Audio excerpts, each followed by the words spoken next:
welcome back to another YouTube video on my channel, DV Pins. A lot of you little reptiles have been telling me to try out this new game on Roblox called Adopt Me, and oddly enough, what you do in this game is adopt and raise a child or pet. I think a lot of you recommended this game because of the film I made earlier in the year, which is Insane in the Snake Brain. In my film, there's a negative representation of how healthcare is full of lies and deceit, and how it does more harm than good for the people. And in this game, what I'm doing is pretty much leaving the role of a father taking care of his children, or, well, pets, under the influence of healthcare and how much of an impact it has had on me. While I'm at it, I think this is a great opportunity to answer a fan favorite question, which is, how did you integrate technologies, software, hardware, and online in this project?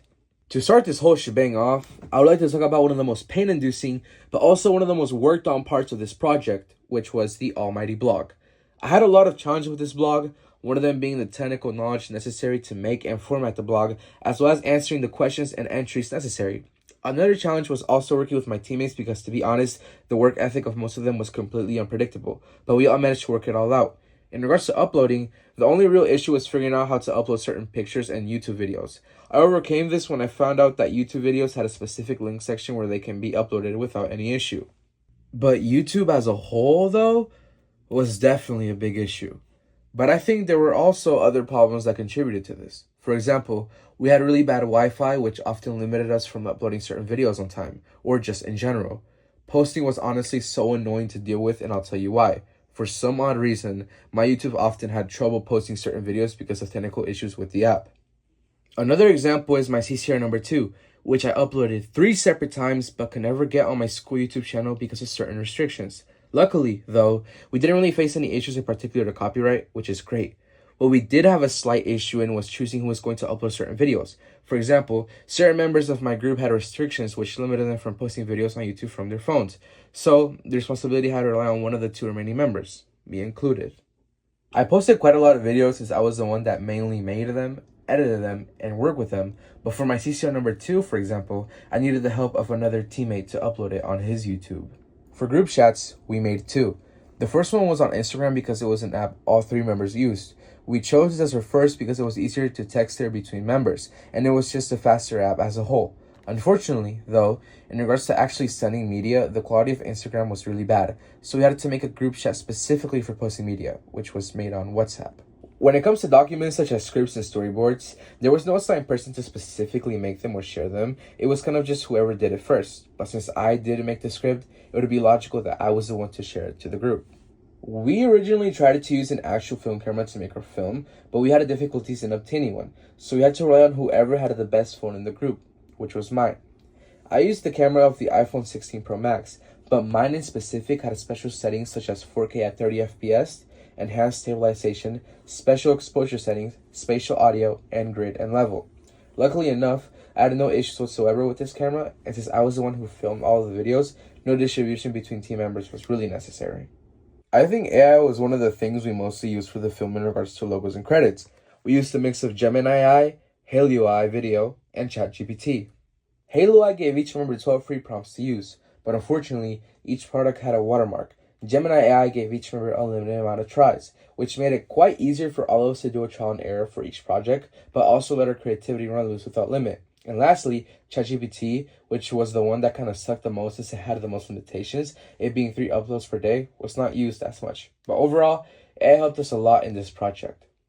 For a corporate logo, it was actually quite easy to make it because the prompt that we used was make a video of a black and gold grimoire with a spade symbol in the middle of it with the outline of a sun.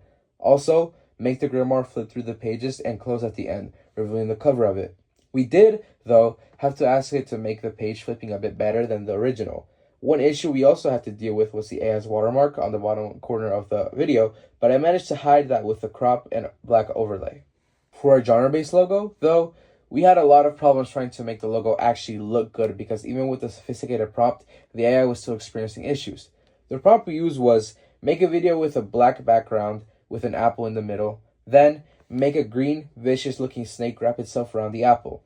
With this, and if I remember correctly, for this logo I firstly used Halo AI, but then I used Gemini for a clear product.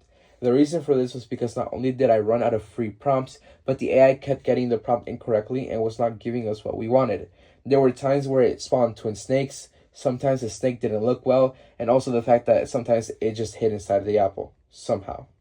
For our credits, I actually didn't use any AI whatsoever. Rather, I used a popular editing software called CapCut. CapCut is a popular, free video editing app developed by ByteDance, who are the creators of TikTok, designed for web, mobile, and desktop.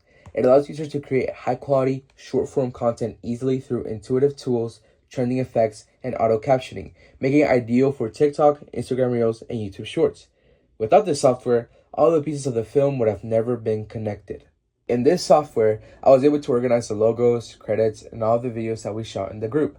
I was able to make the subtitles for the logos and credits, as well as the opening sequence for the J-Cut. Throughout the film, I was able to integrate filters such as shadow, green-gray, and garden, as well as adjustments such as higher contrast and highlights. For the effects, we used things that were a mixture of hazy and chromatic, as well as one in the final scene that warped the whole video.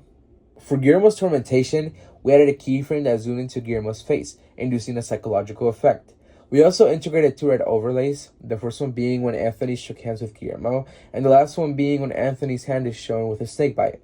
For sound, I decided to make some of the parts fade out during the end. For example, the credits and final scene.